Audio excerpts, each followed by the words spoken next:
وکم من الساجدین وَاعْبُدْ رَبَّكَ حَتَّى يَأْتِيَكَ الْيَقِينُ کہ پیارے نبی جی یہ جو کہہ رہے ہیں آپ جھیلتے رہیے اور چلتے رہیے اور اللہ تعالیٰ کی تسبیح بیان کیجئے، صبح شام اللہ کی پاکی بیان کیجئے اور اللہ کی عبادت کیجئے یہاں تک کہ موت آ جائے۔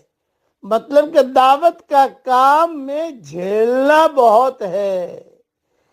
سامنے والا نہیں مانے گا، ادھر ادھر کی باتیں کرے گا۔ میرے والد صاحب رحمۃ اللہ علیہ فرماتے تھے دعوت کا کام زندہ مینڈکوں کے تولنے کے برابر ہے۔ زندہ مینڈکوں کو ہم نہیں تول سکتے، تولیں گے تو ایک پھدک کر یہاں جائے گا ایک وہاں جائے گا، بہت مشکل ہوتا ہے۔ اسی لیے دعوت کے کام میں صبر جو ہے یہ بہت بڑی چیز ہے، جھیلنا پڑتا ہے سامنے والے کی طرف سے۔